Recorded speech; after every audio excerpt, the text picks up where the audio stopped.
নির্বাচন নিয়ে তালবাহানা করলে এদেশের জনগণ তা মেনে নেবে না বলে মন্তব্য করেন গণসংহতি আন্দোলনের প্রধান সমন্বয়কারী জুনায়েদ সাকি। সকালে জাতীয় প্রেসক্লাবের সামনে বাংলাদেশ ভূমিহীন আন্দোলন ও রাষ্ট্র সংস্কার কৃষক আন্দোলন কর্তৃক আয়োজিত এক প্রতিবাদ সভায় তিনি এসব কথা বলেন। এ সময় দ্রুত সংস্কার শেষ করে নির্বাচন না দিলে অন্তর্বর্তীকালীন সরকারের জন্য সামনে ভয়াবহ পরিস্থিতি অপেক্ষা করছে বলে হুঁশিয়ারি দেন বক্তারা।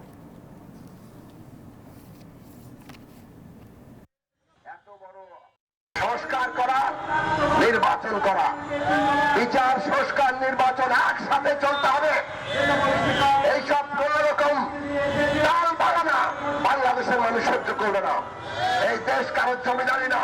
আপনাদের ম্যান্ডেট আছে বিচার সংস্কার এবং নির্বাচন করা, সেইটা এগিয়ে নিয়ে যাওয়া, কিন্তু সেইটা করতে হবে সবাইকে সাথে নিয়ে।